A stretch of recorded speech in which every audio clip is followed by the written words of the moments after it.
welcome. Congratulations. Welcome to closing night. Thank you for being here. Thank you. Thank you. Thank you. I feel very happy, here at the Lincoln. I feel very happy here. This is the best way for me to be. Well, it was a lot of coordination and production to make this opportunity happen. Thank you for showing us the movie earlier this summer. Dennis, Lim, and I were able to watch the film in Madrid, and once we saw it, we knew we had our closing night. So it's special for us to have you presenting it. So thank you for coming and traveling all this way despite everything to be here. Thank you. So I'll just dive in with a couple of questions to start, and then we will take some questions from the audience as well. So hold on one second. Well, I think Pedro, it might be good to start with some historical context. This image at the end of this film is, I think, one of the most striking of the images I've seen in all of your films. It's such a striking image, and it represents so much. So if you want to maybe share with us a little bit of historical context, I think it would be useful for us to hear a bit from you about this dark chapter in your country's history and why it was something you wanted to explore. Yeah, this is the more explicit political movie that I did. And of course, then I wanted, the protagonists are these two ladies, and it's about them. But I wanted to create a link between the protagonist, Janice, with the past, because this is what I'm talking about the darkest side of the Spanish Civil War. Entonces, el vínculo que creo entre la protagonista se establece con su abuela. Es una chica huérfana, ha crecido con su abuela, la abuela la ha educado y le ha dejado un legado muy importante, que es que encuentre a su bisabuelo, que haga todo lo posible porque se abra la fosa donde su bisabuelo está, que fue asesinado en la Guerra Española. So the link that I create in the film between the history and the main character comes through her grandmother. She's an orphan. Her grandmother has raised her, and her grandmother has told her the story of how her great-grandfather was killed, and has left her this legacy, this desire to find his body and exhume his grave. Entonces, de ese modo, vinculo a un personaje muy contemporáneo, como es Janis, con un pasado de hace 85 años, a través del legado de la abuela. And so this is a way in which I link someone who belongs to the present day, like Janice, to a history that happened 80 years ago, which is through her relationship and through her relationship to the grandmother and the legacy that she has left her. Y también para mí, lo interesante era hablar de las fosas comunes y de la búsqueda de ella, de la verdad a nivel público, a nivel nacional, pero en contradicción con su verdad más íntima, que en este caso no existe, porque por circunstancias que ya habéis visto en la película, ella vive en la ocultación y la mentira. Entonces, realmente para mí este es el eje de la película, el dilema moral de una mujer que trata de establecer la realidad, la verdad de la memoria histórica, pero que en su vida es incapaz de llevarlo a cabo. So the central axis that I set up in the film has to do, I really wanted to talk about the mass graves, and in this particular case about the truth about them, and the truth that the character is seeking, that of course goes in contradiction, as you have all seen now in the film, to the way in which she's handling truth in her own life. And so this axis, this contradiction, is something that the character needs to come to terms with in the film. Well, and just to the end, because perhaps you don't know, Spain is the second country after Somalia with more missing people.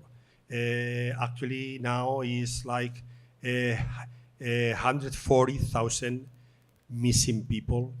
That of course this is, it is completely. The Spanish society has a debt with the families and with the victims. Until the moment that they don't open all that mass graves, I think that the civil war is not ended. So we need to do that just to close that awful period of our history. And just as a follow-up to this, how is this subject discussed right now in Spain? Is it discussed, or how No, is it I mean, discussed? when Is it we, I mean, debated? the movie happens between the 2016 till 2019. Now, I mean, the last July, I mean, 2 months or 3 months ago, there is a new law by the Socialist Party, which is in the government now, and that changed completely the situation, because now, I mean, it's the administration that takes care. I mean, the law is, the name of the law is the Ley de Memoria Democrática, and everything related with mass graves is a question of es una cuestión de Estado. It's a question for the state. Entonces es el Estado y la administración la que se encargan de organizarlas y de tratar de solucionar de una vez este gran problema. Yeah, so through this new democratic memory law, Entonces, a partir de ahora va a ser distinto.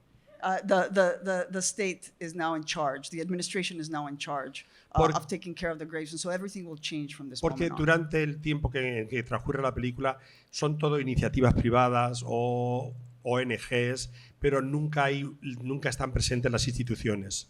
Because during the time period that the film takes place in, those in charge are really private enterprises or NGOs that are having to take care of these cases.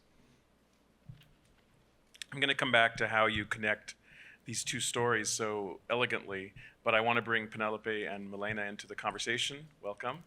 Welcome back, Thank Penelope. you. Thank you. Milena. So Penelope, I'd love to know, how does this collaboration work? Does Pedro just call you up and say, I have another movie for you, or does he just send you the script? Can you tell, in this case, how did the conversation begin specifically? So it can happen in different ways, all of them magical for me. The first time he shared with me something about this story, we were here in New York doing press for All About My Mother. And he told me a few things about the story that later changed, evolved a lot into something else, but that was like the root of the story. And then when we were in total lockdown, confined in Madrid, we did one of our calls, we did a FaceTime, and he told me, oh, by the way, I took this story out of the drawers, and I'm writing it again, and I'm thinking for you, and I'm thinking about you for the character. And imagine, during lockdown, with all of us were like, we didn't know until when, what was the future, what kind of future. We had no idea of, we knew nothing. And then he gave me this injection of hope and excitement, no? And knowing that would be the plan in the horizon, no? For us to do this wonderful story together.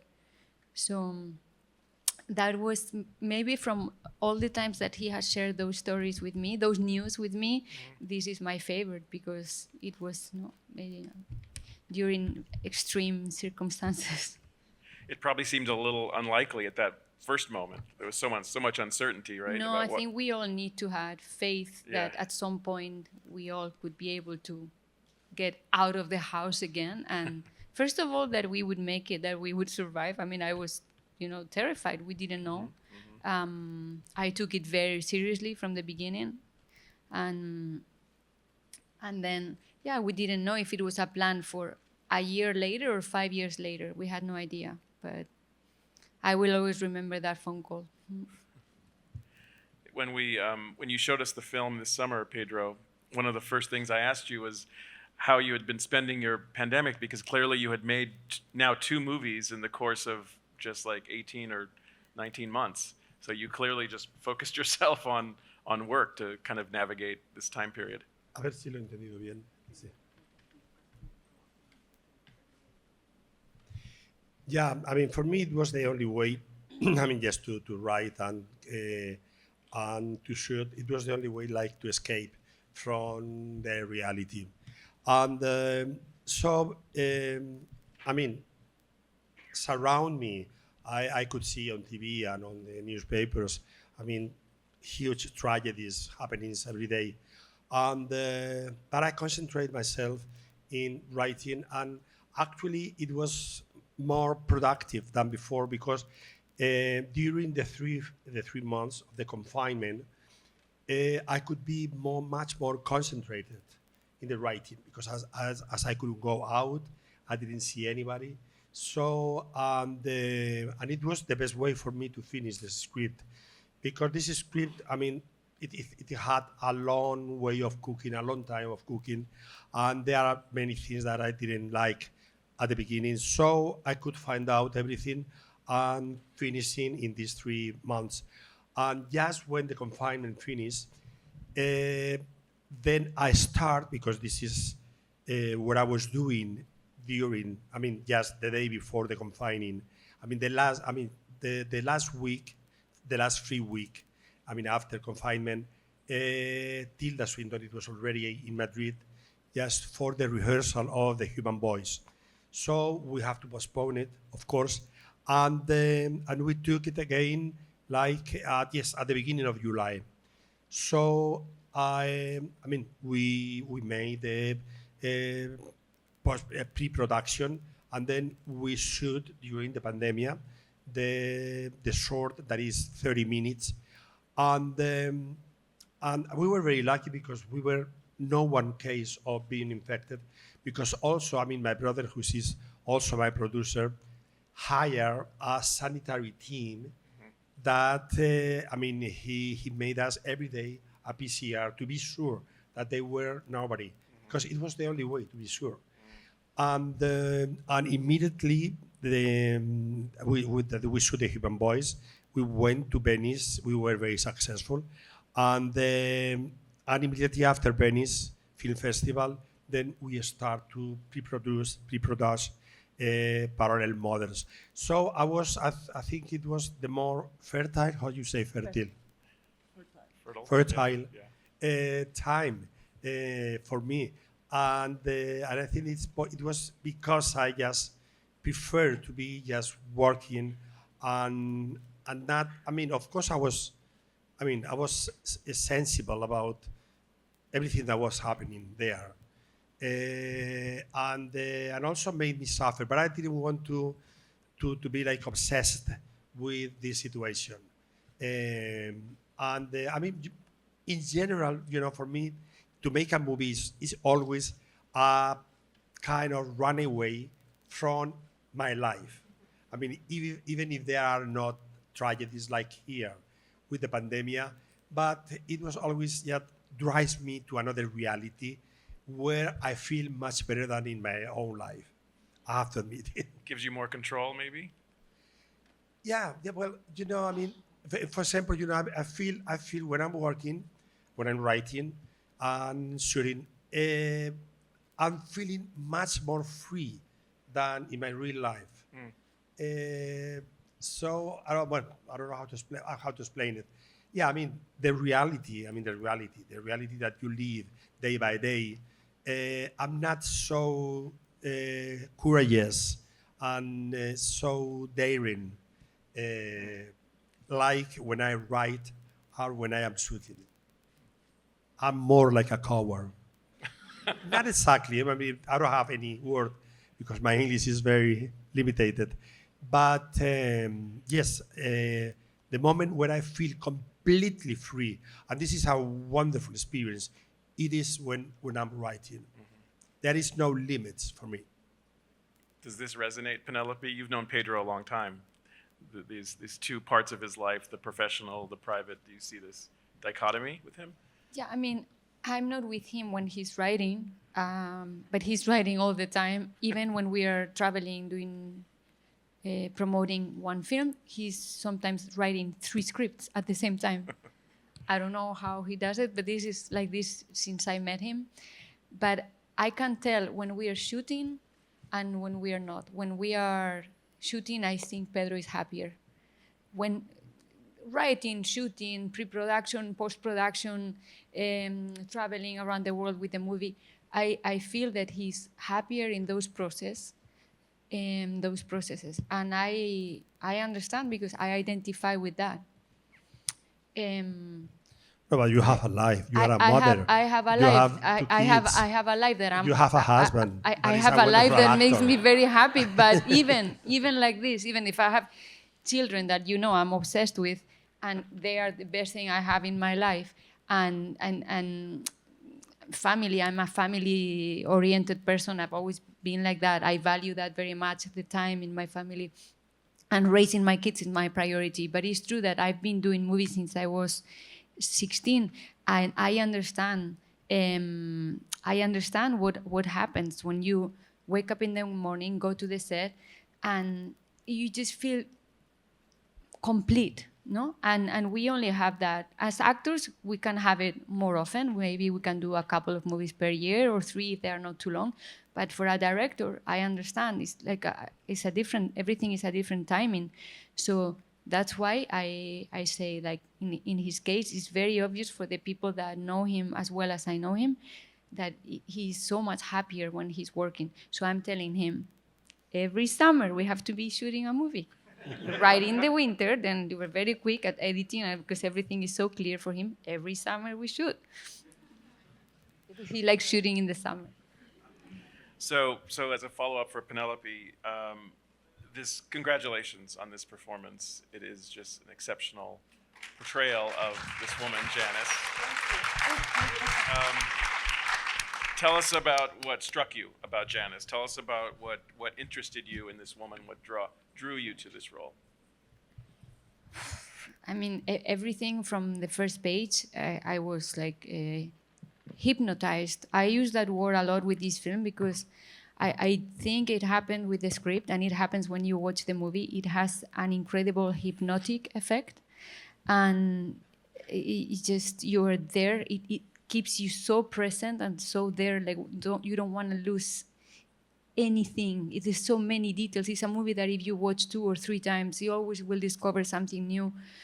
I think he created something really, really special. And when I read it, I felt like, once again, this is like a perfect script. And he's giving me an amazing opportunity with this character. It's true that all the characters that I've played with Pedro have been complex, interesting characters, difficult characters, because a lot of people are asking me if this is my most difficult. But all of them are, because he writes with so many layers that I don't think we can say any of the characters written by him for men or women are easy, because they are not easy personalities or simple. They are complex. They are not just one side of them.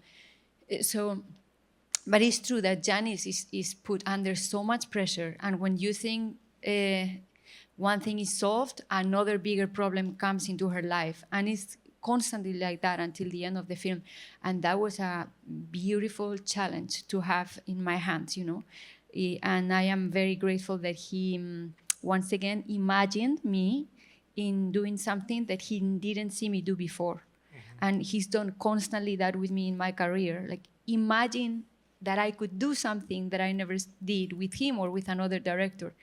And that is like the best gift that somebody can give you. And if it comes from a genius like him, because I don't like using that word lightly, like a genius, no, but with him, that word is the word that makes sense. I think I can say that in a very relaxed way, because it's just the truth. So to be so lucky, to have this constant faith and all these gifts that he's giving me over and over in my life, I could not be more grateful and thankful. I was the lucky one. I was the lucky director. What do you see in Penelope, Pedro? What do you see in her? All this time together, what do you see? Well, in her? the first time that I saw, of course, it was in her debut, Jamón Jamón. And I remember very well the cinema the theater that I saw the movie. And I was very impressed. She was extremely young. I was very impressed about the way she acted. She acted in a completely personal way that even in a very personal way, that if I listen that voice and that way of acting in other actors, I thought that it was not in tune. But in her, everything was truth and original, and with a kind of incredibly strength, even being so young. So, I mean, when I went out the theater, I thought that, well, this is the actress that I would like to work with. And fortunately, we met, I don't know how many years after, and it was mutual, fortunately. And then the first time that we had the chance, I mean, she always, at the moment, she always was too young for the character that I was writing. So then we could make it. I mean, just to work together in Lifeless. That even she was very young, but anyway, I thought that it was the moment to start. And she's only 8 minutes on screen, and I think she stole the movie to everyone. And I don't know, 1 year after, I met Stephen Frears somewhere, and he told me that he called her to make one of her American movies, The High-Low Country, a Western, because of that 8 minutes in Lifeless. So since then, you know, really we became very close friends, and well, it's like part of my family. And also this is really an advantage you have, that once you feel that you are very well understood by someone, and also that I understand her very well, this is a plus that you have at the moment of working. And also because, I mean, she's such an incredible photogenia, you say? Photogenic. That, well, this is also something very important, her beauty. Michael Barker reminded me backstage that when we called to invite the film to screen at our festival tonight, one thing we said was we had to have and invite Milena Smit to join us at this event. So thank you for being here today, Milena. Thank you.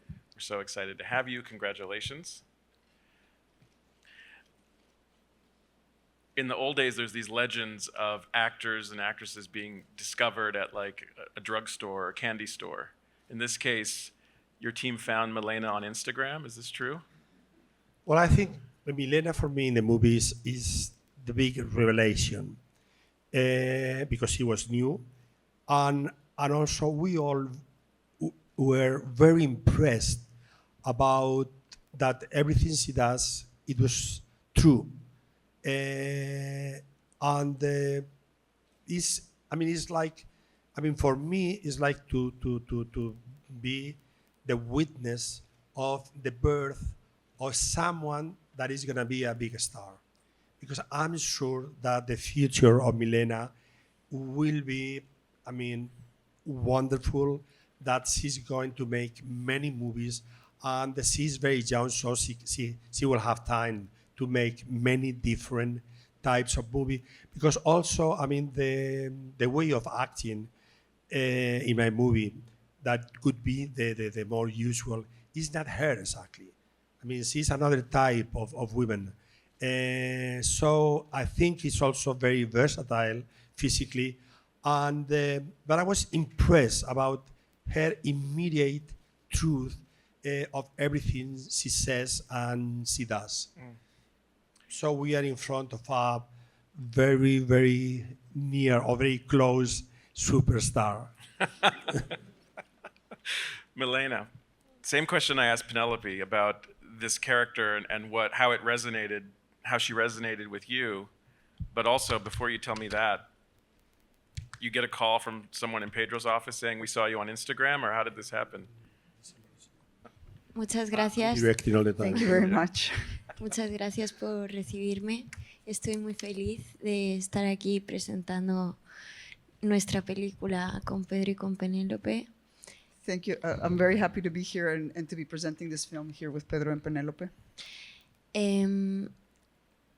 A mí el papel me llegó a través de un casting hice varias pruebas hasta que la definitiva ya sería con Pedro y con Penélope. So it was through a casting call, and I did various of these tests until the very last one, which I did with Pedro and Penélope. Pero yo nunca supe para qué era el proyecto durante esas pruebas hasta el último casting. So I never really knew what those were for, all those tests were for, until the very last casting. Entonces mis agentes pensaron que era una buena idea decírmelo antes de presentarme en la prueba con Pedro y con Penélope.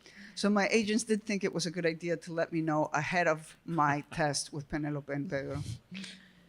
Y a partir de ahí hicimos varias pruebas también en el deseo y un día leí, yo nunca había leído el guión de la película, solo me iban dando separatas. So we did various tests there at El Deseo, and I had never really read the full script because I only got parts of the script for the tests. Y un día Pedro nos dio una separata en la que, bueno, era el punto de inflexión en la trama y la leímos y yo recuerdo que no podía parar de llorar y después de leer juntas esta separata Pedro me dio el guión y me escribió una nota que me dijo que era Ana. So during one of these parts of the script that I read, which was an inflection point in the film, after performing it, I cried a lot, and it was shortly thereafter that I got the full script from Pedro with an inscription telling me that I was Ana. Congratulations. Let's give the audience a chance to ask you all some questions. And I know there's going to be a lot of them, so I'll go all the way to the back first. All the way, you're standing up, yes. A question about the power of cinema, cinema as a tool of memory, and the power of cinema. Yo creo que una película es importante siempre y además de entretener, que es su principal función, a veces muestra y pone y da visibilidad a problemas del lugar donde se hace la película. Y en este caso, pensando en los chicos y chicas que excavan la tumba, y que es una ONG, me dieron mucho las gracias por darle visibilidad al problema, porque en ese momento no aparecía nunca en los medios de comunicación. So, you know, I do think that films, other than the fact that they entertain us, they also play a role in bringing us close to issues that are happening socially, culturally. And in this case, it was even the people who excavate the tombs, they told me that they really gave me the thanks for bringing visibility to an issue that is not talked about enough in Spain. Now the situation, as I told you before, is very different. I mean, they have to start. We don't know because the right wing is furious with this law. I mean, there's something that I really can't understand, because it's a problem of humanity. Because the only thing that the families of the victims are demanding is just to have a place with the name of, I mean, their grandfather or their great-grandfather, a place to bring some flowers and to pray if they are believers. So, but the right-hand things is very, I mean, just understand that it's a political response, and then they think, like the character of Ana say in one moment, that it is only will help to open big wounds. ¿Cómo se llama? Abrir viejas heridas. To open old wounds. And it's not. It's a very simple and very human problem and situation. Let's take another. We'll come to the front in a moment. We'll go all the way here, and then we'll come up to the front row. The question is about adding, about the inclusion of the relationship between these two women in the film. How was it added to the story? Did it feel very natural for the actresses? The comment is that it's like a hetero-flexible, maybe rather than a lesbian relationship. How do you think about it? Bueno, yo trato de mostrar en la película, sobre todo al final, una familia muy abierta y muy heterogénea. So especially if you pay attention to the end of the film, I try to show the creation of a very open and very heterogeneous family. Incluso no llego a explicar si ellas siguen juntas, que yo creo que sí, y cómo es la relación entre ellas dos y el antropólogo forense. And for example, I don't really explain at the end of the film what the relationship is between them. Maybe they're still together. I personally think yes.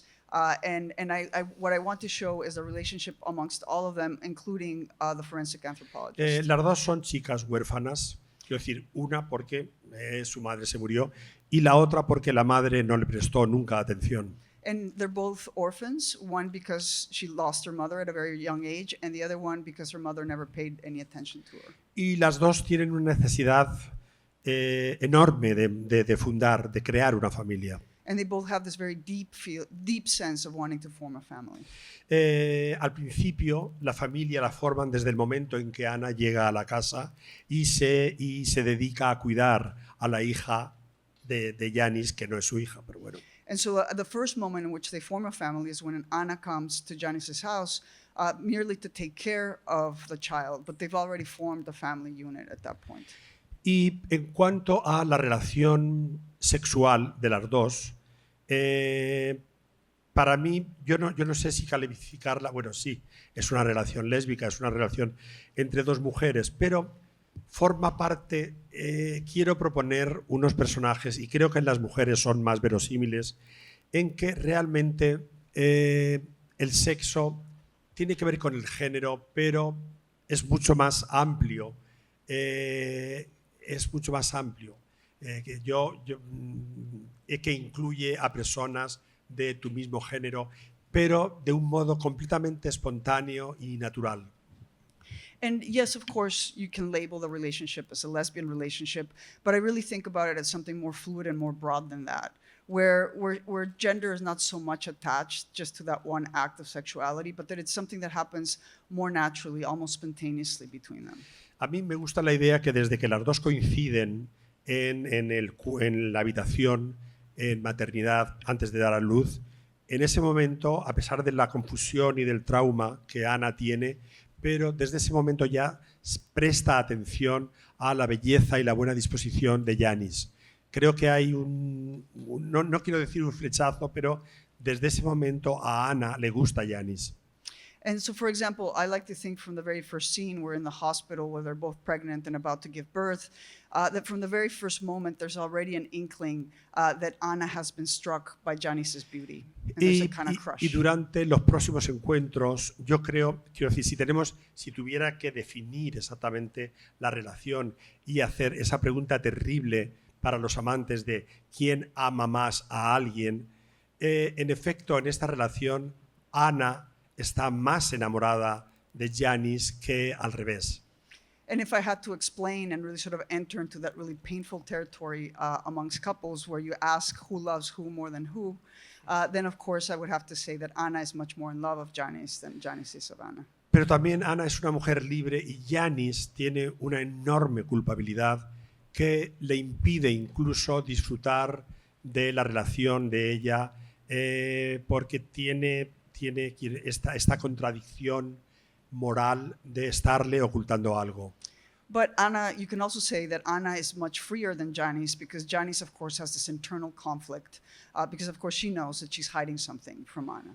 Pero en ese momento ellas ya forman una familia. So, but from that very moment, they've already formed a family. O sea, la familia en los últimos 30 años ha cambiado muchísimo. Quiero decir, no existe ya solo en España. La idea de familia es la idea de familia católica, pero ya hay muchas familias que no tienen ese sustrato religioso.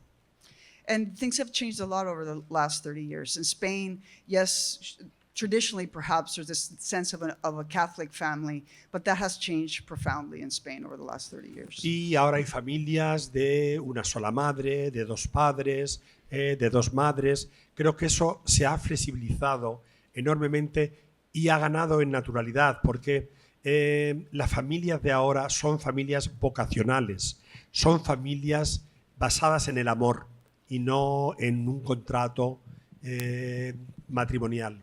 Yeah, and really what has happened is that the family structure is more a vocational family structure, one that is really based on love, right? So that you can have families made up of one mother or two fathers or two mothers, right? It's more about the love and the vocation for family than anything else. Penelope and Milena, did you think about the labels that for these two characters, Janice and Anna? Did you think about labels for their relationship or labels for this family? Or how did you think about it? How did you talk about it? I try not to think of labels, especially when I'm working with Pedro. It's like when you read it, there are no labels anywhere, and it's one of the things that I love the most about the way he creates and the way he sees life. And I really identify with his way because I've been raised like that. So I didn't have to find the etiqueta of what are they called, because right from now on they're gonna also have sexual relationships. It goes beyond that, because if you think about it, when Anna kisses Janis the first time, it really catches me by surprise. But my character is in such a survival mode that I could hear the thoughts of my character. I have very good memories of that scene because I feel like we really were not there. It was only the characters. And I could feel the thoughts of Janice, and they were like, I could not share them with you now. It's not like I remember the words, but I remember the feelings of, oh, and now this, but actually this is right as a next step for survival. And of course, Janice has a connection with her also in that way, but it's not like just about sex. It's a desperation of, she always wanted to have a family, she never could. Maybe this is gonna be the way. Maybe this is the next step for her not to lose what she loves the most. And it's again threatened. She's threatened by the loss. And actually, this could be the solution. And it's not like she's forcing, like, oh, she wouldn't go to bed with her if she didn't feel something. But it's beyond that. It's like almost unconsciously is a lion, you know, protecting that family. So and I think all of that is in that shot when you just see the face of the two of us and what everyone is thinking. And this, let's go, because the alternative, like I'm not gonna be alone again. I'm not gonna lose this family again. So it's so many things going on in my head in that scene that the last thing I was thinking is how would we label this relationship? I had no space for that. Milena, same question. Yo estoy de acuerdo con todo lo que ha dicho Penélope, porque creo que mi personaje lo que tiene es una carencia muy grande debido a la falta de, a la ausencia de sus padres y la situación tan traumática de la que viene. So I really agree with Penelope because, of course, in the case of my character, what I really sense is that she is lacking love, that she's lacking a kind of affective connection given her situation with her parents and also the traumatic situation that she's been through. Entonces de repente se encuentra con una persona que sin conocerla de nada le está ofreciendo muchísimo más apoyo y presencia que su propia familia. And suddenly she finds herself in front of someone who's giving her more support and more presence than her own family. Así que a partir de ahí creo que cuando hablamos de etiquetas en el amor es algo muy equivocado. Creo que de hecho la familia se construye, la principal base por la que debería construirse una familia es a través del amor. Y cuando ellas comienzan a ser una familia, creo que es un error etiquetar como algo lésbico o como bisexual, o simplemente para mí y cómo lo viví yo y cómo lo vivía Ana era amor, era como un acto de amor constante. And I really do think that we make a large mistake if we try to place a label on the situation. For her, it was just really, truly an act of love, what happened between them. And I think really that's what fundamentally describes a family, right, is love. And so for me, what happens between the two of them, we would make a mistake to add a label and call it a lesbian relationship. Okay, we have time for a couple more. We'll go right here in the front row. Hi. Balancing the nature of women as victims and women as heroes. There's more to your question, but I'm distilling it. Sobre todo son mujeres luchadoras, pero ni siquiera sin pensar en el pasado y en las víctimas del pasado. Es decir, Penélope representa una mujer muy contemporánea que tiene que conciliar su trabajo con el hecho de criar una niña. Eso ya de por sí es una lucha que cada mujer, cada madre que es madre soltera tiene que abordar en su propia vida. So they're fighters first and foremost. And if I just go to the case of Penelope, who is in the film a mother, a single mother who has to balance motherhood with her work life. And that already is something that is not easy. Sí, no, las mujeres son más básicamente mujeres las que están buscando a sus ancestros, a encontrar dinero para poder abrir las fosas. Quiero decir, la víctima fue el familiar que fue asesinado durante la guerra, pero ellas también son víctimas de una injusticia. And so, for example, yes, the women, because it is primarily for some reason women who are searching for their relatives. The direct victim, of course, is the person who they have lost, but they themselves have been victims because the state has not given them the possibility to find their relatives. Y son, por ejemplo, víctimas incluso de la democracia española. And they're also victims of democratic Spain. Durante los 40 años de dictadura, las familias de las víctimas nunca dijeron una palabra, no hablaron nunca de la guerra. Tenían tanto miedo que se condenaron a un silencio patológico. So during the 40 years of the dictatorship, the families never spoke a word. They were too afraid. There was this enduring silence and this pathological fear. Después, una vez muerto Franco, después de la ley de amnistía y lo que se llamó el Pacto del Olvido, España entra y da sus primeros pasos en la democracia. So once Franco dies and the amnesty law of 1977, which is also known as the Pact of Forgetting, Spain now enters into democracy. Entonces, en ese momento, la izquierda trató de ser muy pragmática porque todavía existían muchos elementos franquistas en los otros partidos, en el partido que llegaba al poder, la UCD. So at that point, the Socialist Party was very careful and attempted to be very pragmatic because there were still a lot of Francoist elements remaining in the other parties. Because they were frightened. I mean, in fact, 3 years later, in 1981, it was a golpe de Estado, golpe militar. A coup d'etat. Entonces, en ese momento, la izquierda también se olvidó de las víctimas. And so at that point, even the left forgot the victims. O sea, las víctimas fueron condenadas por Franco a una especie de no existencia. So the victims were sort of condemned by Franco to a kind of non-existence. Y el pacto de silencio y la ley de amnistía, de nuevo, también se olvidó y las condenó también a la no existencia. But then also the Pact of Forgetting under the amnesty law also condemned them to a non-existence.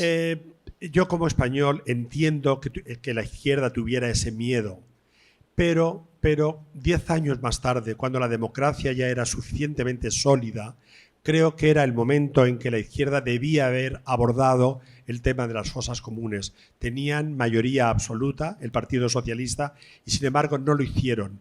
Y yo creo que desde ese momento la sociedad española adquirió una deuda moral absoluta con los familiares de las víctimas. And even though I sympathize with the left, because it was something necessary for the transition, it is true that 10 years after this moment, once democracy had really established itself, the left should have looked back and tried to remedy this mistake. And so I think that from that moment on, Spain really has a debt to its own past and to the people who had lost loved ones.